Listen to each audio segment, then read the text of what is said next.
Hello and welcome to Hidden Assets. I am Chris, and we are talking about HB and noise tonight. And with me is Ryan. Hi, how you guys doing? I'm just a local player, sort of a casual tryhard. That's pretty much what that's pretty much what I do. And we also have another special guest. Would you care to introduce yourself? Yes, hi, I'm Jakodraco. You've probably seen me. I organize a lot of stuff in Seattle, a lot of events, and I also run Anchor, the rules wiki. So, yeah, I'm kind of a rules lawyer, if you will. Yeah, you can find Jake at the center of heated rules threads on Board Game Geek. Yes, that's where I usually see him. I think I piss a lot of people off, actually. Oh god! Oh, game has started. All right. So, Ryan, tell me a little bit about your strategy against HB. Do you have a particular strategy? What do you do? I actually didn't know you were playing. I wasn't sure if it was Glacier or not, but I usually try to get in there as quick as possible because if especially with noise and my crappy inefficient breakers, like if you get the ice up, it's going to be a long game after that. So I'm trying to rush. I'm trying to get some agendas as fast as possible. So which breakers are you running in here? This has a Crypsis or two. It has Knights. It has Corroders. It actually has a full suite, like a one-off, because I do have self-modifying codes in there. So I can get anything, but it's really slow, and I don't always see. I found I don't always see the self-modifying codes, and I don't always have the money to use them. So this isn't the. Sorry, but I was just gonna pipe in with that. This isn't the infamous never run noise or anything like that. It's not. Okay. Yeah, self-modifying code is not super common in Anarch. I was trying it in a wizard deck recently because I was trying to kit something against NEH Astrobiotics, and it actually works really well when you need to find like that one virus or one parasite. Not sure about the matchup here against Glacier. We'll have to see how that goes. It's mainly for I want Parasite. It's mainly for Parasite to get Parasite on the opposite turn and then start the counters going. Basically, get a free counter out of it. Right, makes sense. You've been making some serious runs on HQ, and I have not decided to res that ice. I don't remember what's there. I think I see a 3-point agenda in your hand, though. It's pretty ballsy. I think I'm just trying to set up my scoring remote. Find a Jackson would be priority number one for me. Right. But have not seen him yet. What is the reasoning behind that ice? Is it just too expensive, or are you not really worried about giving up that first agenda? I think it's a Heimdall. It's either a Heimdall or maybe it could be an Itchy. But if it's an Itchy, that would explain why I'm not using it, because blowing up a Datasucker is not really what I'm looking for. Yeah. As a side note, you can see me sampling some of Chris's tasty homemade beer there, which he happened to bring. It was very good. Thanks, man. Netrunner and beer maker. We try to keep all of the locals pleased. We're having a little break here, so quick kind of discussion about HB and Glacier. I still think it's a really strong archetype, but I haven't seen it winning a lot of tournaments lately. What do you guys think that is? I think it mostly comes down to the new hotness, right? NBN's really popular right now because it is just so successful at winning.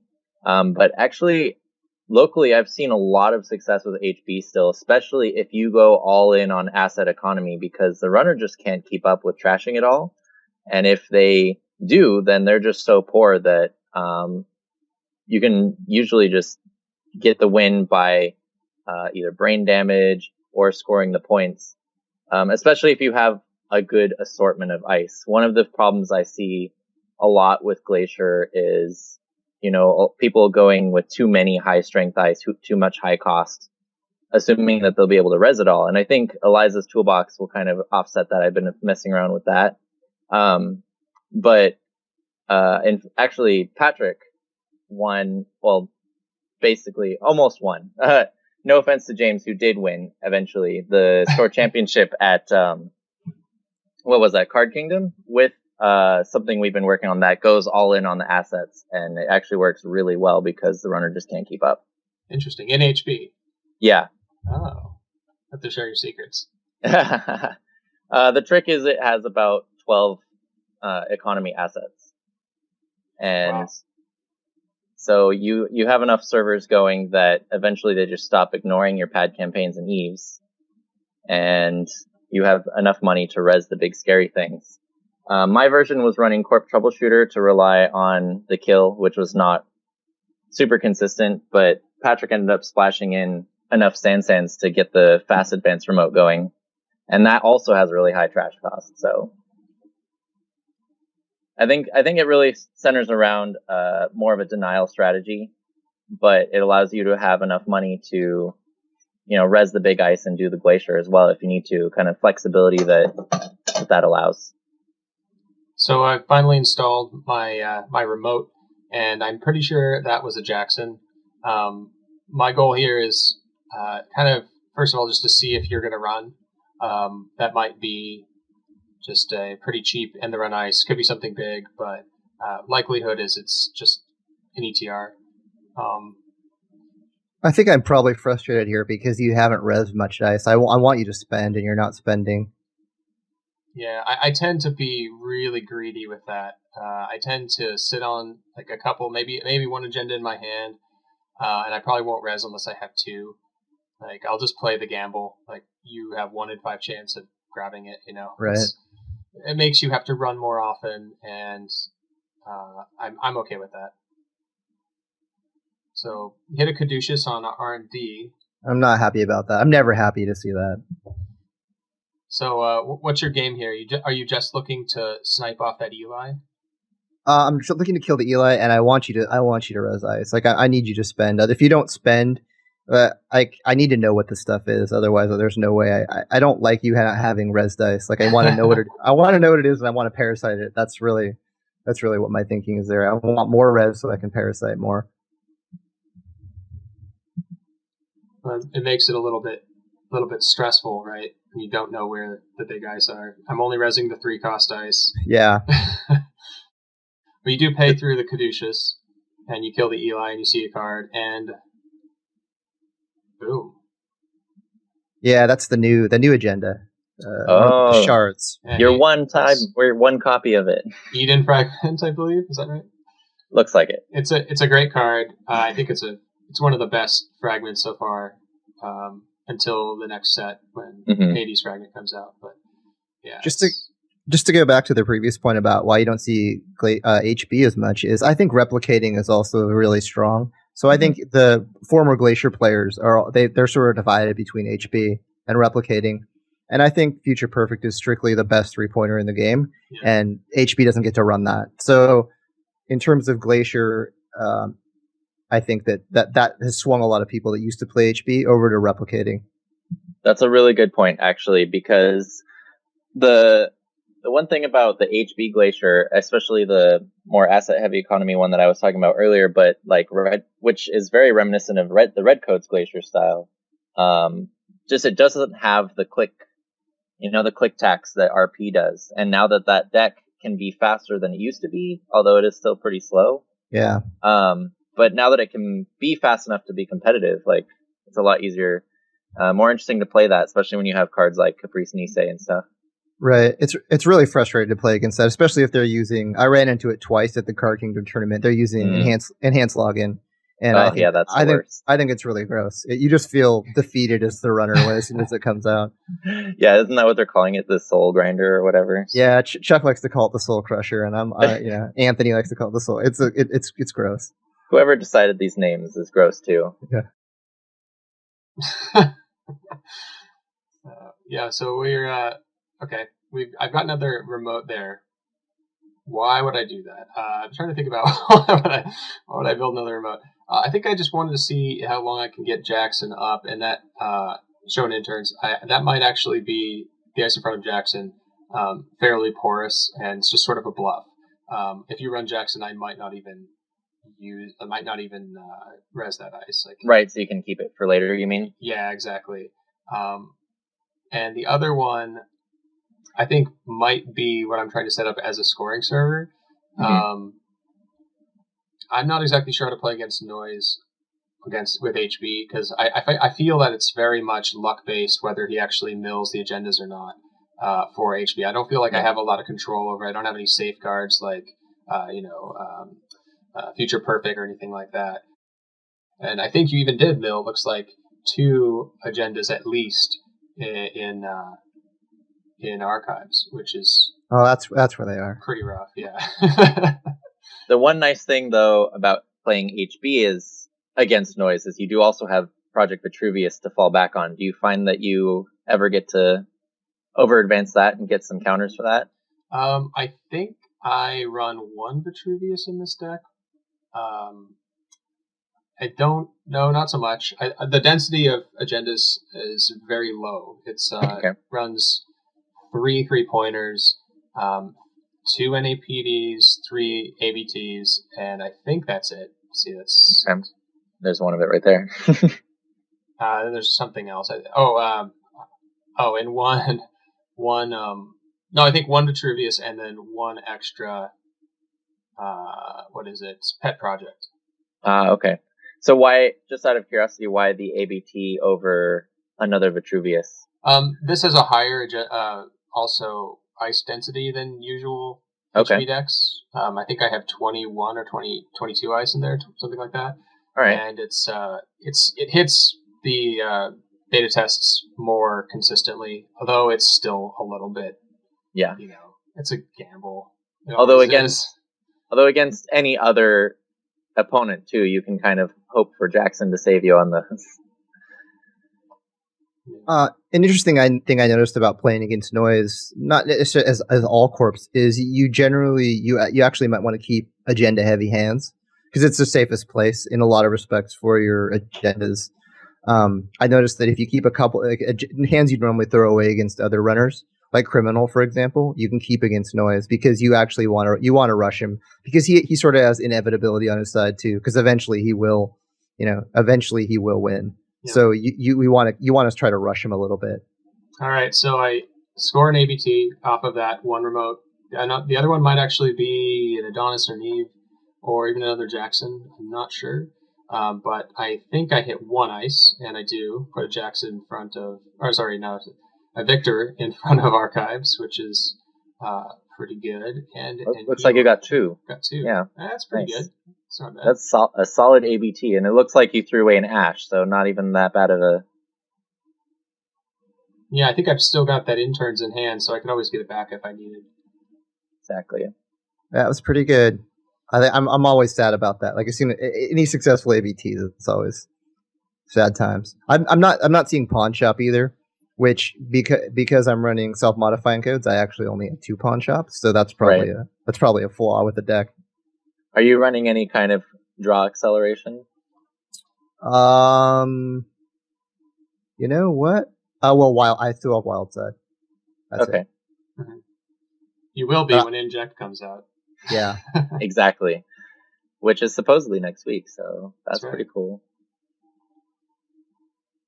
So running RD, seeing a toll booth.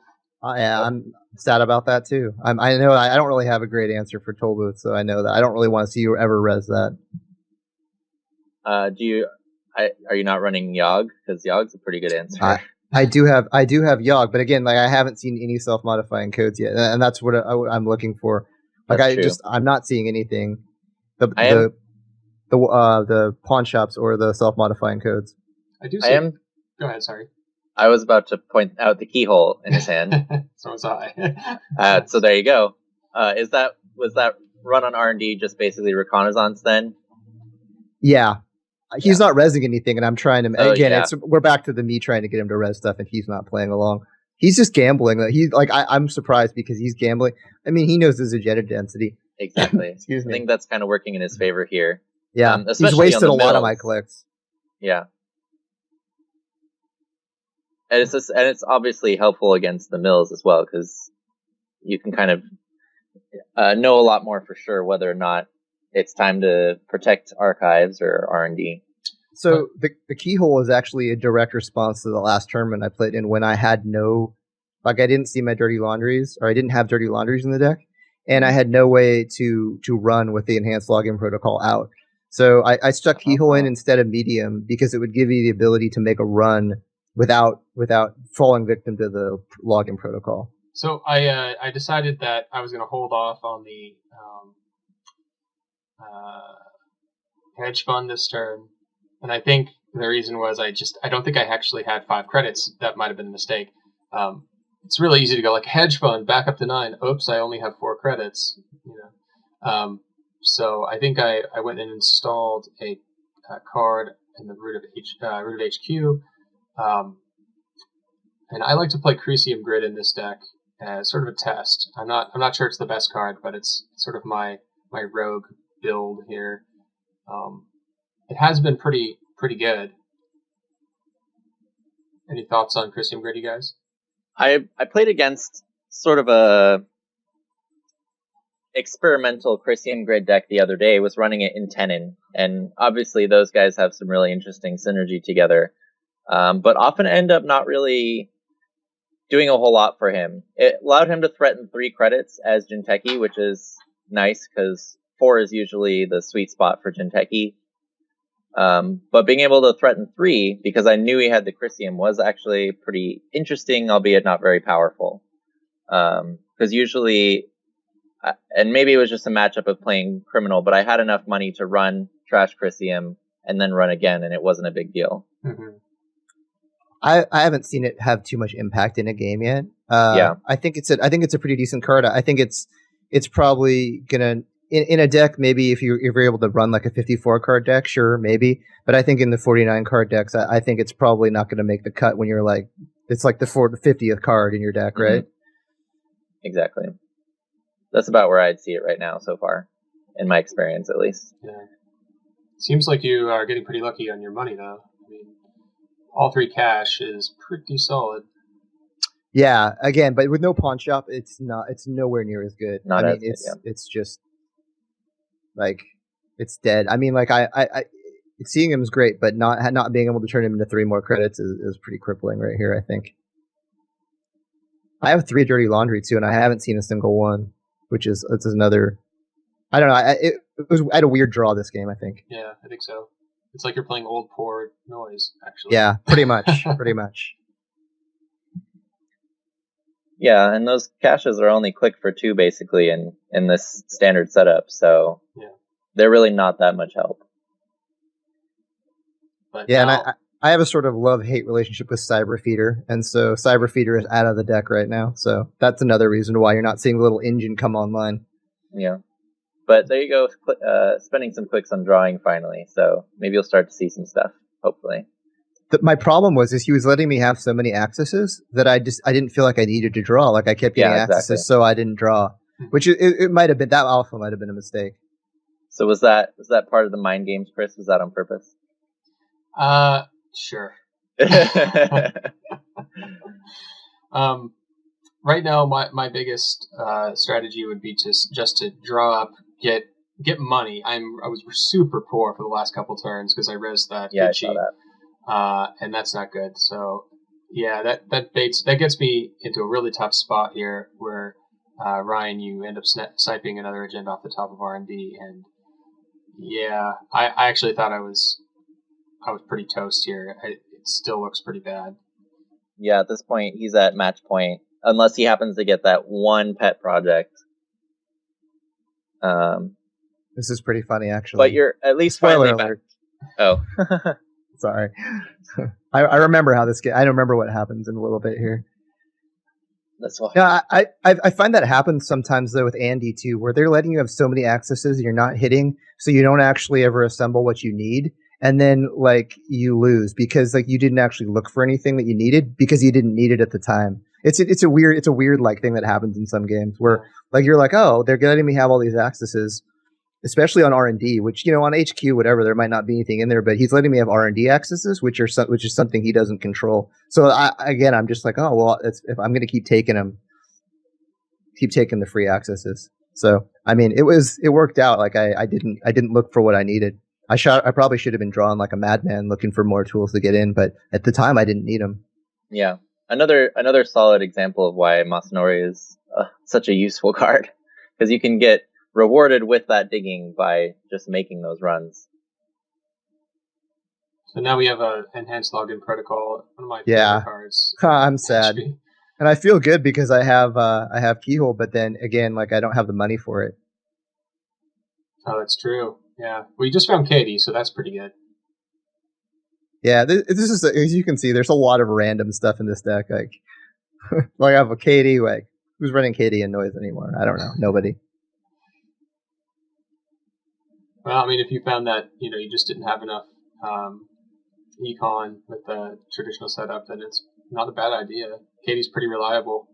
Yeah, I often find that one of Katie does usually end up making the cut in my decks, just because you don't want to end up getting into the late game and just not being able to compete anymore, especially for those problems we were just talking about. If you're not drawing because you're getting enough accesses that you feel like you're being successful and you have a dominant board position, then Katie's a great solid pull to play late game when you do start digging.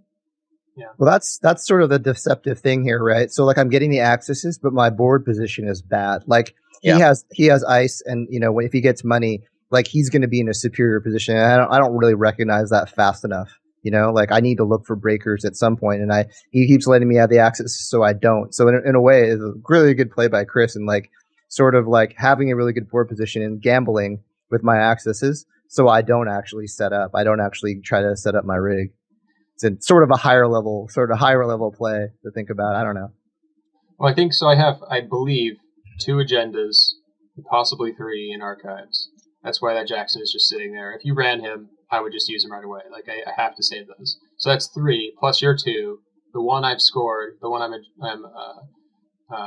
working advancing, on that. and then the one in my hand. So I believe I have 2 more agendas in the entire deck.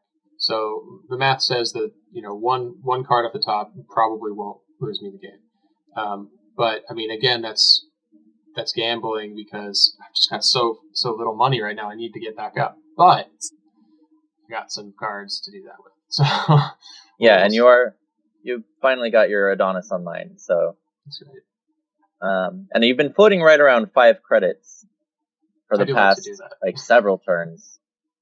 So it's actually not a bad play, although I wouldn't do it against Criminal. It's one of those things, like most of my ice costs 5. Most of the ice that I just want to res in a pinch is about 5. Right now I'm in a bit of a pickle because I went down to 4 to score that NAPD. And I'm worried that,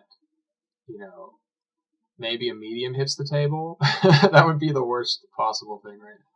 So yeah, because even the Keyhole is not really going to be that bad. Because again, the odds of him pulling one of those 2 agendas and then shuffling and getting another one or whatever is pretty low. But medium would be really bad. So he's going into HQ. I'm deciding whether I want to res anything. And I don't know if I would do this. I think I just do this just cause. Oh no, I don't res it. Oh, don't res it. I'm just showing it to you. So you access it. Yeah. I wouldn't do that. That's such a bad play. I already see a mistake here, a really bad one. Like that Adonis should have been dead. Like I should have killed that. Mm-hmm. But it was going to cost me 2 clicks and a click for a credit, 2 clicks, and like basically 3 of my 4 clicks for that turn to do it. And you're giving me that free access in R&D, and I feel like I just need 1 more point. So like I take that.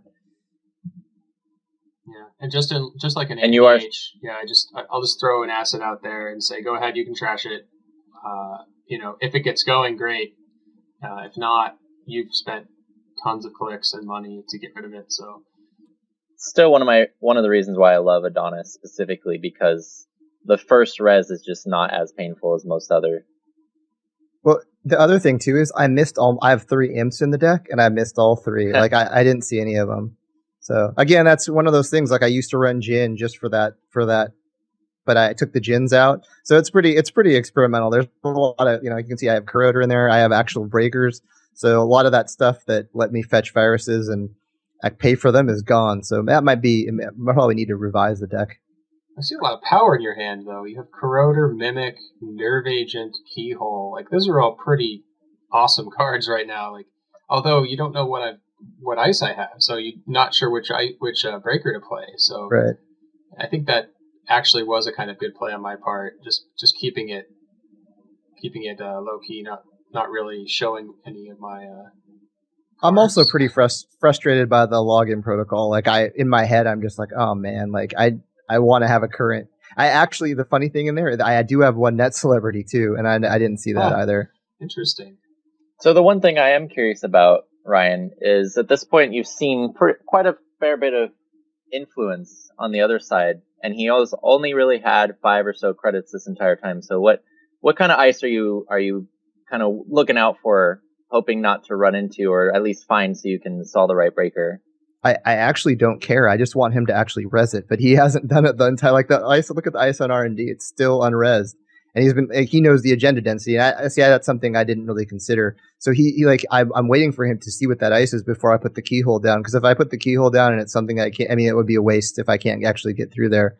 So he keeps letting me have one access for two clicks, yeah, and which is totally fine on it. I mean, it's great for him, but I'm like, he has free accesses, and if I try to commit too many, I don't really want to commit too many resources to one thing at this point.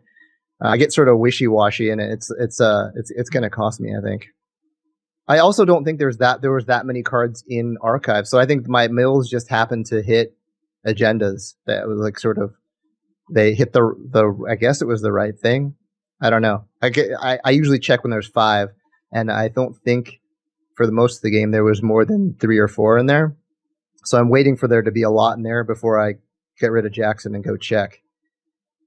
So you do run on the Jackson, and it wasn't itchy after all. So now you're letting the trace fire, which I don't know if that was a wise decision, but so you take a brain damage and a tag.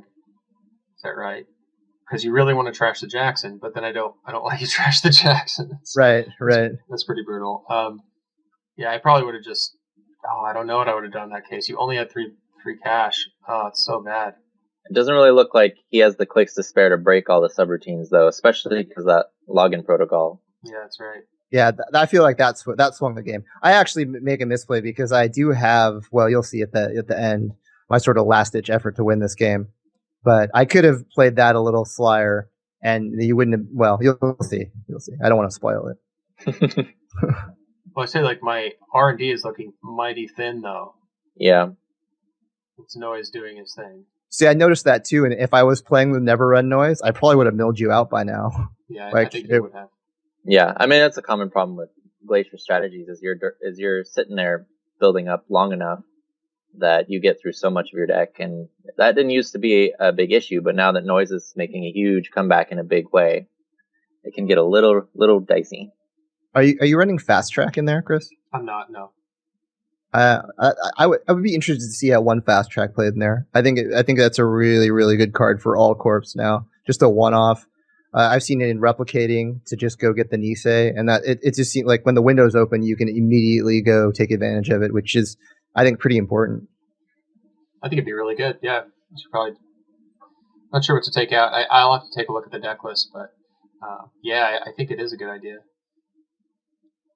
I was running a funny Mushin Noshin mandatory upgrades deck for a while in CI that would have loved Fast Track, because you could, in the same turn, go fetch the thing you need and then install Advance out of hand. It's pretty insane.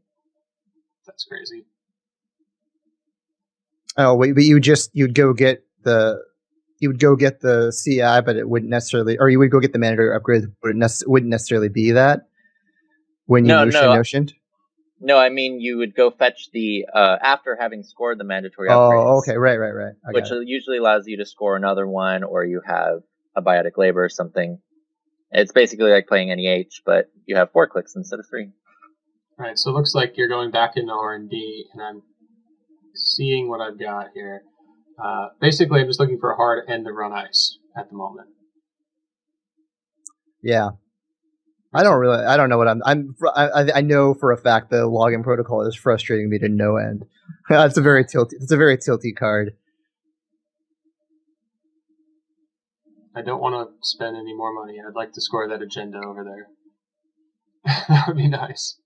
Yeah, see, the funny thing is like, I feel like I've done a pretty good. I kept you pretty poor.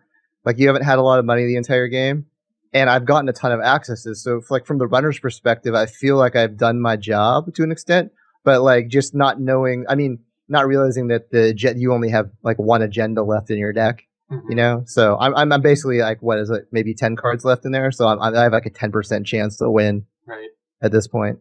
So you hit a Victor 2.0, which is not super great. It at least ends the run, though. It does, and you could pay for the trace. So I think it's a pretty solid res on your part, though, because you do still have the Adonis, so you'll have the funds to advance the agenda on the next turn. Right. Yes. Exactly. See, that's why I'm pretty sure the mistake was I actually should have just denied him econ at that point. On that last click there. Yeah. Well, on that one and the previous Adonis. Much sooner, yeah. The previous Adonis should have been gone. But again, I think I'm in the mindset of like, where's my imps? I want to do that with an imp sort of thing. Like, I want to get the mill and get the imp. So it's one of those things where I probably should have known that I probably should have been drawing a lot more to see more cards. That should be 5 points, I believe. But yeah, Pet Project scored, and now I'm deciding what to put in my new server. Really like that card. It's underplayed, but very powerful effect. Well, especially with the Adonises and stuff like that. Like, you can make a new Adonis server like right away, which is pretty insane. Even with 1 or 2 ice if you want. That's right. For free. And I get a credit actually from installing. Why do you think Pet Project is underplayed, though? Because we're seeing license acquisition coming out in the next one, and that does a very similar effect, and people are kind of, at least from what I can tell, raving about that card. Oh, I think it's great. I just think, in general, HB wants to have a lower agenda density, and so playing a 3/1 isn't helping that much. Like, they don't have agendas that protect themselves, so you can't really let them sit there very long. You have to kind of juggle them around, and you have to do some weird stuff like that. I think it's actually going to get better with Bifrost Array if someone can make that happen, because that card is so good. Bifrost Array, I keep having to explain to people how this is good, and I don't really understand why that needs to be said. But yes, I'm also very excited about that card. It's another pet project if you scored a pet project. It's another accelerated beta test if you scored an accelerated beta test. That is it's 6 awesome. Clicks on. It's 6 clicks off of efficiency committee. Yep. It's so many things, especially in in purple faction. Yeah, does it work? Does it work with efficiency committee? Absolutely. You can put counters on it and then use it like an efficiency committee? Well, you put the counters on the efficiency committee, because the efficiency committee says specifically to put counters on itself. Huh. Oh, right. So it reads put 3 counters on efficiency committee, and you're like, oh, that efficiency committee, not this one. Right. Well, I mean, the key here is that you're triggering an ability on another card, not that you're making that card act as if it's the other. You're not making Bifrost Array act like another card. You're triggering an ability on another card. All right, that makes a lot more sense. Yeah, you're right. That's really good. That's really good. It's the same kind of confusion that's causing Wormhole and Orion to be a little confusing. Mm-hmm. But yeah, no. Yeah, with six clicks off efficiency committee would be insane. So what happens when you wormhole into another wormhole? That question's a little kind of out right now. It's basically the first actual infinite loop that's unbreakable. So I'm curious to see how Lucas feels about that. Do you think people are going to actually have wormhole into wormhole like in tournaments? Do you think that's going to become a thing? Like, no, you're infinitely looped, haha. Although it doesn't really work that way, right? It doesn't. The only way it could possibly actually be an infinite loop is if those are the only 2 ice res. So, I mean, have fun building a strategy around 2 out of 3 copies of a card. Right. And I think in the rules it says if there's an infinite loop, you have to decide how many times you want that to trigger, and then it just stops at some point. Yeah. Right. Yeah. Same thing with Magic. So it's a little more subtle than that, because it's the number of times it runs before you choose to end the loop, in which case, but in this particular case, you can't just choose to not execute subroutines. Sorry about the sidetrack. Oh, that's fine. Sorry, I'll talk okay. about rules all day long. So. All I know is that enhanced login protocol is still there, and I'm just sad. It's one of the most sick things you could do is ELP when the opponent is on game point, because they're going to be running for 2 clicks every single time for the rest of the game. You know, it's like, it feels great for me. Like, had it played against me the other day, and it is brutal, especially when you're playing like Quetzal or something like that. I'm not even sure I'm pronouncing her name right. Quetzal. Whatever. I've been calling her Q because it's just easier. Yeah. Q. That does bring up the interesting point, though. What about runner currents? I just don't really see them played at all. And honestly, I don't really see often when I'm making cuts in my decks. Well, if you watch, I don't know if you watch Bad Publicity, but they had Nordrunner on, and he was talking about Worlds, and he was saying that he normally plays Criminal, but he was like, since Shapers have the most playable current, and he expects Enhanced Login Protocol to be there, he was thinking about switching over to Kate, just because they have a playable current, right? And you don't have to spend influence on it. So, I mean, I think the runners need better ones, but I think the design of the currents is so the corps are really, really nasty, and the runners are okay, and it's like the corps set the board like they always do, and the runners have to respond. And if you want to not fall victim to this, you need to have something to beat it, like a current of your own, even if it's not necessarily the best. You know, it's like the 46 card in your deck, right? Yeah. I have seen a lot of people locally running 46 or 47 cards, so that maybe that 46 card is a current. Yeah, and I think Net Celebrities is okay. Like, it's not the worst thing, in the world. Yeah, and for one credit, yeah, effectively pays for itself while it's out. So you make one run and you broke even. At this point, I would kill for scrub, though, or even unscheduled maintenance. At this point, I'm just like, give me an unscheduled maintenance. I want it so bad. It doesn't matter. Like, that thing is it's just frustrating to play against the login protocol. And in hand, so I installed something into that remote server, probably looking to score it, but that might be a bluff. I was about to return to the game, ask actually if that was a bluff or not, but yeah. Okay, so this is my last ditch effort right here, because there's like 5 or 6 face down cards in archives right now, as far as from what I remember. So you have 13 I'm thinking credits. Is that right? Yep. All right. Last ditch effort is R&D. It looks like. No, you'll see. It's a new card, actually. Oh, I thought he was gonna. Hang on. I think you played. And to play a Nerve Agent to mill. Yep. Yeah. And you have 10 credits. So. I have 10.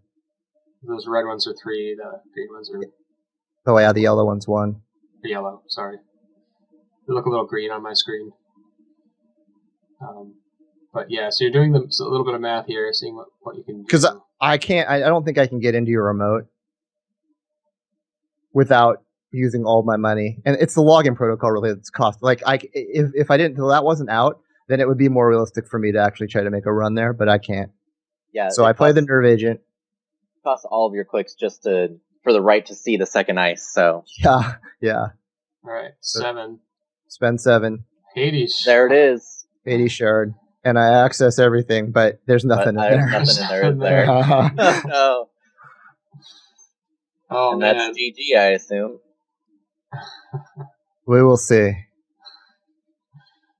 Oh man, I had that happen to me the other day in a kit deck. I think it was kit. I can't believe I got that played against me in a kit deck, and it wrecked me. It was weird. What was he using to mill you with, though? Or you just have it was I think it was imping stuff, and I ended up discarding a couple agendas just because you overdraw and then you discard. And I had a Jackson out, and he just Hades sharded, used it before I could use Jackson, and it's like, well, it's potentially a pretty strong play outside of noise because you're not really expecting it, right? Yep. And so they see you res the Jackson, draw up, and it seems like a pretty fair assumption to assume that you're going to chuck the agendas in there and hope to get them back out when you need to.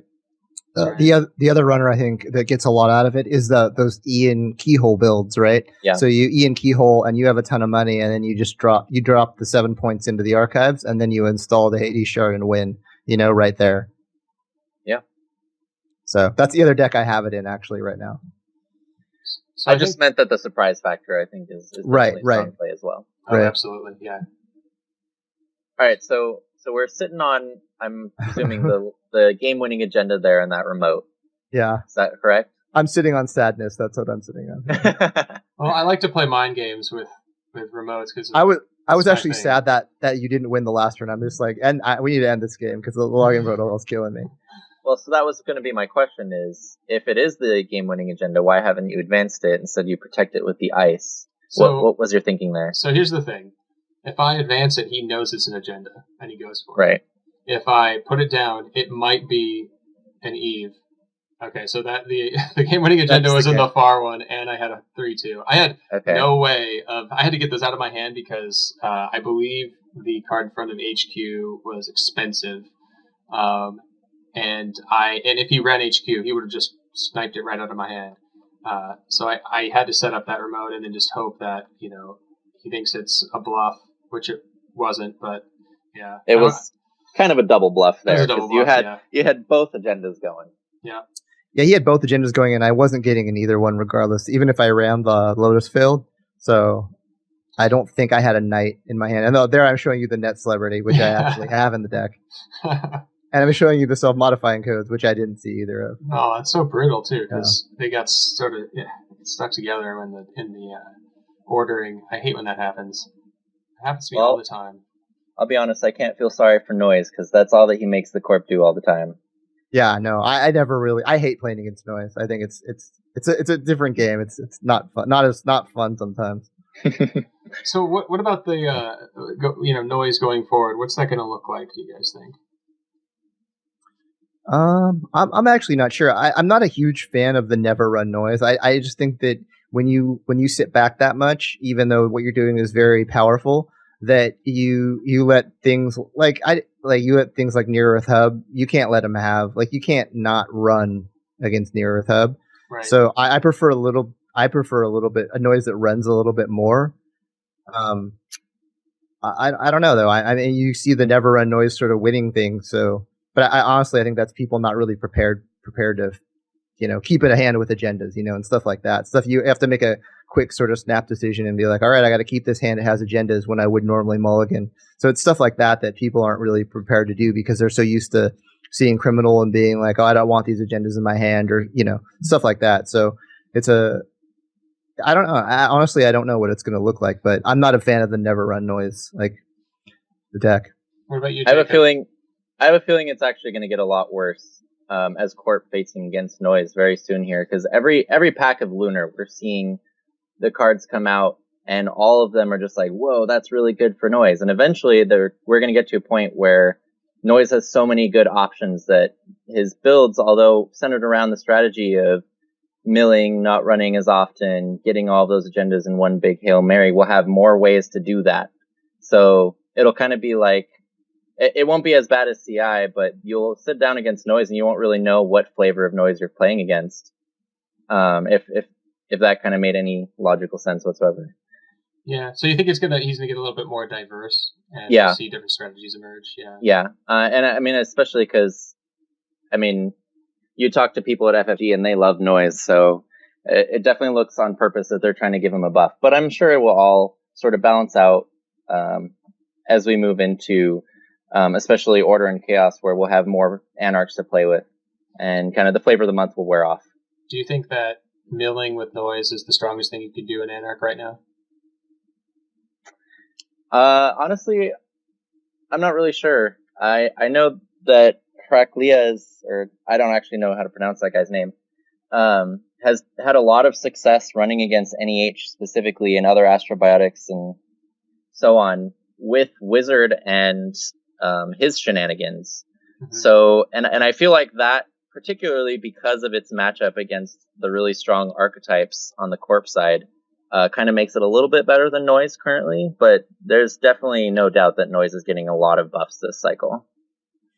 I think Noise is good against the corpse if you believe the corpse are better at this point, because the amount of chaos he throws into the equation is like, I mean, it plays fair against all corpse, right? Like, so you can mill any doesn't matter the corp you're facing. If your mills are good, then you can win, and that's something that like isn't this. It's good for the like it's a higher variance game that you're playing with the runner, but it's a more fair. You're basically introducing variance to the corp when they don't really want that in their game. They don't want anything. They don't want mills. They don't want that because that's sort of out of their control. So I think Noise is like a fair play against a lot of good decks, just because the mills they sort of take it out of the corp's hands and put it like leave it up to luck, which is something that like corp players don't want because they're trying to eliminate all that. So I think it's actually a good play in this current meta where the corps are really strong because like they don't have any control over that mill.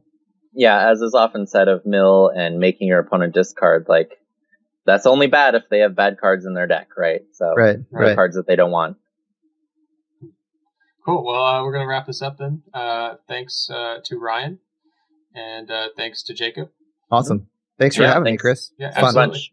Yeah, man. We'll see you next time on Hidden Assets. All right. Take care.